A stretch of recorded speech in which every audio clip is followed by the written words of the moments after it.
तीन अंकल जो है वो नाराज़ हो गए हैं पाकिस्तान के साथ और अब पाकिस्तानियों को वो जो उन्होंने पाकिस्तान के ऊपर जो अपने एहसानात किए हैं अब वो उनका रिटर्न बैक लेने वाले हैं। मुश्किल काम नहीं है इमरान शहबाज शरीफ साहब का इनको बुलेट प्रूफ गाड़ियाँ देना। इनके पास इतनी बहुत गाड़ियाँ, इनके पास पूरे ख़ानदान के पास इतनी गाड़ियाँ ना कि आपकी सोच है बुलेट प्रूफ क्या बम प्रूफ की गाड़ियाँ दें अच्छी वाली क्रूजर अच्छे वाले डालें, सारा कुछ दें। मैं तो कहती हूँ उनके लेबर्स को, ठीक है। चाइना ने कब्जा तो करना है प्रॉपरली। अब चाइना ने पैसा तो दे दिया है, अब चाइना तो इनके वो कहते हैं ना गर्दन पे अंगूठा रख के काम करवाना। वो गाइस अस्सलाम वालेकुम, नमस्ते, सत श्री अकाल, welcome to YouTube channel Khatija Mehran reaction. It's me your हो खतीजा वसीम और मेरे साथ है मेहरान नासिर।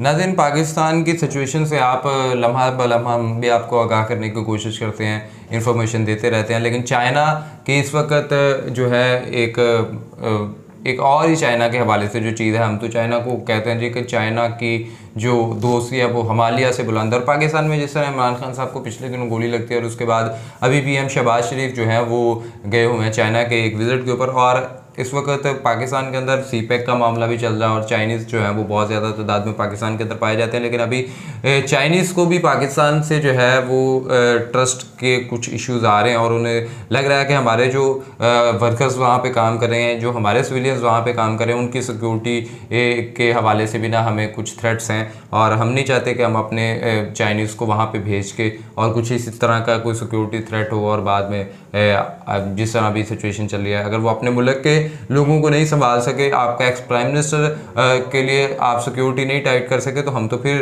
अपने एक चाइनीज़ हैं तो इस तरह। तो उन्होंने कहा जी कि हमें तकरीबन तमाम लोगों को बुलेट प्रूफ की जो गाड़ियाँ ना वो कम से कम प्रोवाइड करनी चाहिए। आई डोंट नो, ये एक वीडियो को हम देखते हैं और फिर वीडियो की बुनियाद पर हम अपना भी एनालिसिस पेश करते हैं और आपकी राय भी लाजमी लेंगे। तो वीडियो का लिंक आपको डिस्क्रिप्शन में मिल जाएगा, लेकिन साथ साथ अगर आपने हमारा चैनल सब्सक्राइब नहीं किया, मस्ट सब्सक्राइब हमारा चैनल और बेल आइकन को लाजमी प्रेस कीजिएगा। चलते हैं जी, देखते हैं। चीन मांगे पाकिस्तान से बुलेट प्रूफ कार।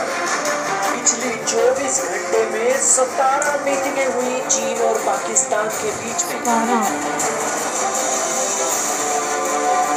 तो दोस्तों, पाकिस्तान की सरकार चीन के नागरिकों को सिक्योरिटी देने में असमर्थ है और सिक्योरिटी ना देने की एवज में पिछले कई दिनों से चाइना ने अपने प्रोजेक्ट चाय पाकिस्तान के अंदर रोक रखे हैं। लेकिन दोस्तों, पिछले 24 घंटे के अंदर पाकिस्तान और चाइना के बीच 17 मीटिंगें हुई हैं और उसके बाद अब ये बातें निकल रही हैं कि चाइना और पाकिस्तान के बीच में समझौते हो गए हैं और दोनों देशों ने ये बैठकर ये बात फाइनल की है कि पाकिस्तान की सरकार अब हमारे हर एक नागरिक को ट्रांसपोर्टेशन के लिए बुलेट प्रूफ कार देगी और चाइना का कोई लेबर का बंदा है या फिर कोई बड़ा अफसर है, वो बुलेट प्रूफ कार के अंदर ही सफर करेगा पाकिस्तान के अंदर अगर उसने कोई काम जाना है। दोस्तों, पाकिस्तान के अंदर चीनी नागरिक इस तरीके से दहशत में जी रहे हैं कि ना जाने उनकी मौत कब आ जाए, और इस डर से चीन के जो नागरिक है पाकिस्तान के अंदर काम करने के लिए नहीं जाना चाहते हैं और यही जो डर है चाइना के प्रोजेक्ट जो पाकिस्तान में रुके हुए हैं। लेकिन हाल ही में शहबाज शरीफ चाइना का दौरा करते हैं और वहां पर अलग अलग ऑफिशियलों से उनकी मुलाकात होती है और अब हाल ही में इनकी 17 मीटिंगें हुई हैं जॉइंट कोऑपरेशन कमेटी की। तो उसके बाद ये फैसला निकला है, दोनों देशों ने सहमति जताई है।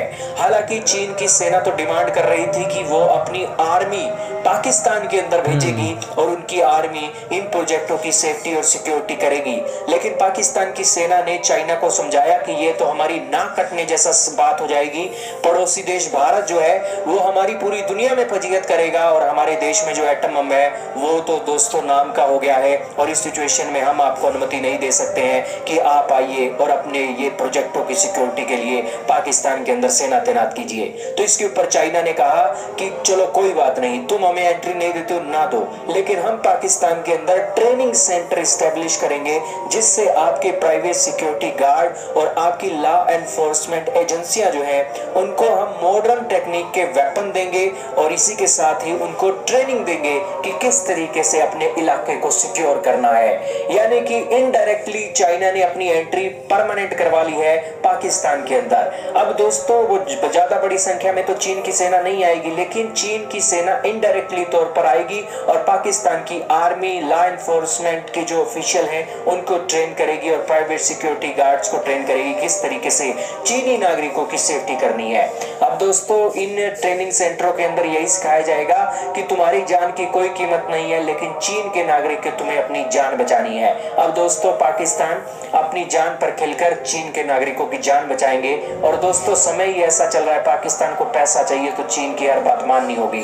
दोस्तों इस विजिट के अंदर शहबाज शरीफ की जो विजिट हुई है, इस विजिट के अंदर तकरीबन $14 बिलियन के लोन पैकेज लेने की जो डिमांड है रखी गई है। अब दोस्तों चाइना अपने अलग अलग प्रोजेक्ट चला रहा है और आने वाले समय में ये जो पार्टनरशिप है और भी बड़ी होने वाली है, जिसको लेकर ये एक कोऑपरेशन देखने को मिल रही है।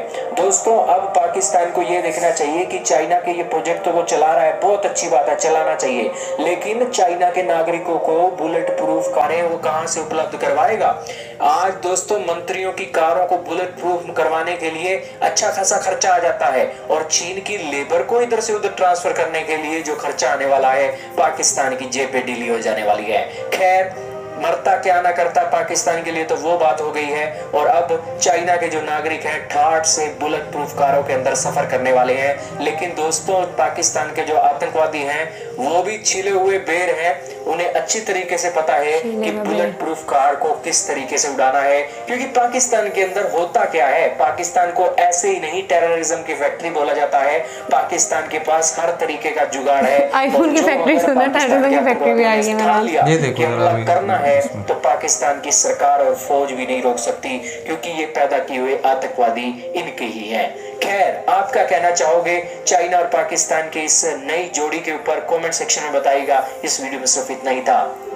क्या कहते हैं दीजा आप? कोई मुश्किल काम नहीं है इमरान शहबाज शरीफ साहब का इनको बुलेट प्रूफ गाड़ियाँ देना। इनके पास इतनी बहुत गाड़ियाँ, इनके पास पूरे ख़ानदान के पास इतनी गाड़ियाँ ना कि आपकी सोच है बुलेट प्रूफ क्या बम प्रूफ की गाड़ियाँ दें अच्छी वाली क्रूजर अच्छे वाले डालें, सारा कुछ दें। मैं तो कहती हूँ उनके लेबर्स को, ठीक है ना, क्योंकि इनके पास खुद पाकिस्तानी 40-40 करोड़ की गाड़ियाँ पड़ी हुई हैं, ये दें क्योंकि इनका अपने मुफादात हैं। आज अब वो चाइना ने कब्जा तो करना है प्रॉपर्ली, अब चाइना ने पैसा तो दे दिया है, अब चाइना तो इनके वो कहते हैं ना गर्दन पे अंगूठा रख के काम करवाना, वो अब ये करवा रहा है, ठीक है। और जहाँ तक बात रही इनकी, तो इनके लिए टेंशन की कोई बात नहीं कि दे सकते हैं, क्योंकि बस ये हम आवाम को भूखा मारेंगे, जो मर्जी करेंगे, बट इंटरनेशनली इन्होंने अपना वो रखना है ना भरम के, हाँ हम दे सकते हैं, जो कॉन्ट्रैक्ट कर रहे हैं ये लोग हम देंगे। देखो मैं एक चीज़ आपको बताऊँ, देखें सीधी सी बात है कि ये इस विज़िट से ये तो वाज़ेह हो रहा है, और चीन की जो ये खबरें आ रही हैं वो ये तो वाज़ेह हो रहा है कि चीन अंकल जो है वो नाराज़ हो गए हैं पाकिस्तान के साथ, और अब पाकिस्तानियों को वो जो उन्होंने पाकिस्तान के ऊपर जो अपने एहसानात किए हैं अब वो उनका रिटर्न बैक लेने वाले हैं। और जिस तरह से भी हम पहले भी बातें करते हैं कि वो चाहते थे कि चाइनीज़ की जो आर्मी है वो पाकिस्तान के अंदर उन्हें कहीं ना कहीं जगह दी जाए, बेस बनाई जाए, ताकि वो अपनी जो लोग हैं उनको प्रोटेक्ट कर सके, क्योंकि उन्हें पाकिस्तान की सिक्योरिटी के ऊपर मेरे ख्याल में जो है वो एतबार है ही नहीं है। तो वो तो बात आपको पता है, इमरान खान साहब के ऊपर भी हमला हो गया, तो पाकिस्तान की सिक्योरिटी के इस सिलसिले में तो आप देख सकते हैं कि ये सिक्योरिटी अदारों पे एक ख़तरा है कि ये क्या हो चुका है। तो चलो रुक लेते हैं। और दूसरी बात खदीजा, एक चीज़ ये भी है देखने वाली कि देखें चाइना ने सीपैक के तौर पे जो है वो पाकिस्तान के ऊपर एक बहुत बड़ा एहसान किया हुआ है, और यकीनन पाकिस्तान को जब भी ज़रूरत पैसों की पड़ती है तो वो चाइना के पास जाता है। और अब चाइना जो है अभी मैं तो ये कहूँगा कि ये जो इस वक्त की सिटिंग गवर्नमेंट जो चाइना के पास जाके डॉलर्स की डिमांड करी है, इनके जो अपने ज़ाती अकाउंट्स में ये दोनों, ये बिलावल भुट्टो और शहबाज शरीफ, ये दोनों इन्होंने तकरीबन 20-20, 25-25 साल इस पाकिस्तान के ऊपर हुकूमतें की, और इनके पास अपने बैंक अकाउंट में इतने ज़्यादा पैसे, उनके इतने स्कैंडल्स हैं, इतने ज़्यादा अरबों की करप्शन के जो है वो सारे मामलात हैं। तो ये तो सिर्फ आए इसी वजह से थे कि अपनी जो करप्शन के केसेस हैं इनके ऊपर ये ख़त्म हो सके और ये दोबारा से उन चीज़ों को शुरू कर सकें। तो अगर ये अपना ही वैसा पाकिस्तान के ऊपर इन्वेस्ट करते तो शायद पाकिस्तान को किसी से लोन लेने की ज़रूरत ना पड़े। बट मसला ये है कि इनका मोटिव ये नहीं है, इनका आइडियोलॉजी ये नहीं है, इनका आइडियोलॉजी ये है कि हाँ भाई मुल्क से जितना मर्जी खाई जाओ। तो हम तो ये भी एक सोचते आए, सुनते आए थे कि पाकिस्तान का मतलब क्या, जो कुछ लब्धा खाई जा, ये भी एक तरीका बनता है कि बस ना पाकिस्तान के अंदर इस वक्त सिचुएशन ये है कि हर एक बंदे की ये कोशिश है जहाँ से मिल रहा बस अपनी जेब में डालो, बस अपनी जेब में, मुल्क के लिए नहीं सोचा जा रहा। और यही बुनियाद पे आज चाइना भी हमें यूं इस तरह से कह रहा है कि हाँ भाई आम जो आपके लोग हैं, आपका जो एक्स प्राइम मिनिस्टर है वो उसको गोली लग सकती है तो लगे, लेकिन हमारे जो किसी नागरिक को अगर लगी ना तो फिर मामला ख़राब होंगे। तो आपने बुलेट प्रूफ गाड़ियाँ दें, आप उनके लिए जो है आप अपनी आर्मी के कुछ लोगों को उनके साथ भेजा करें, वो अपनी जान पे खेल के इन लोगों को बजाए जो वहाँ की एक लेबर है उसको बजाए, लेकिन आपका जो प्राइम मिनिस्टर रह चुका हुआ उसके लिए कुछ इस तरह की चीज़ ना हो। सो मैं ये चीज़ें बड़ी जो है वो किसी और तरफ जाती हुई दिखाई दे रही हैं। सो पाकिस्तान इकोनॉमिकली अगर आप देखें, आप पाकिस्तान के अंदर पॉलिटिकल इंस्टेबिलिटी देखें तो पाकिस्तान बहुत ज़्यादा इंस्टेबल हो चुका है। और जिस तरह हम अक्सर ये प्रेडिक्शंस करते आते हैं कि ये 1971 वाला सिचुएशन बनती हुई हमें दिखाई दे रही है, और एट द एंड कहीं खुदा ना खासा ये वो सिलसिला ना हो जाए कि पाकिस्तान दोबारा से एक और डिवीज़न में तकसीम हो जाए, और फिर हम सिवाय इसके ये कहने के फ़लाँ वक्त पे हमसे ये गलती हुई, फ़लाँ वक्त पे हम ये भी। आज भी कुछ लोग कहते हैं कि 1971 के अंदर हमें वहाँ के जो मुजीबुर रहमान थे उनको पावर देनी चाहिए थी, अदरवाइज़ ये वरना ये जो हमसे गलती हुई, लेकिन हम उस गलती को मानते नहीं हैं और दोबारा उस गलती को दोहराए जाते हैं। तो ये हमारा एक गलत वतीरा है। सो मैं तो एट द एंड खतीजा जो भी है ये लोगों के ऊपर ही छोड़ता हूँ कि वो इस हवाले से क्या सोचें। बट ना आपने ये चीज़ नोटिस किया कि पाकिस्तान को हमेशा टेररिज्म के नाम से जाना जाता है, कहते हैं बार बार, तो कि उनके पास बहुत ज़्यादा जुगाड़ है। तो क्या ऐसा कोई दहशतगर्द नहीं है? इन पे आज तक हमला क्यों नहीं हुआ इमरान? ये भी तो लाहौर में, मतलब हर जगह ही होता है ना हमला, इन पे आज तक हमला क्यों नहीं हुआ? आज तक क्यों इनको इवन तक कुछ भी नहीं हुआ इमरान? इनके जलसों में क्यों नहीं होती? चले वो एक अलग डिबेट बात तो इस वक्त हम चाइना की कर रहे हैं, और चाइना ने जो सिलसिला तो चाइना ने यही देख के तो कहा है इनको कि इन पे कभी नहीं हुआ, तो अब हमारे लेबर का तो हमारे लेबर पे भी कभी नहीं हुआ। कुछ देख के ही उन्होंने कहा है इनको। सो एनीहाउ आप इस हवाले से क्या राय रखते हैं कमेंट बॉक्स के अंदर लाजमी बताएं। वीडियो को लाइक करें, शेयर करें, चैनल को सब्सक्राइब करें, बेल आइकन प्रेस करें, इंस्टाग्राम आईडी मेंशन फॉलो कर सजेशन दें। तब तक के लिए अपने मेजबानों को दुआ में याद रखें। अल्लाह ने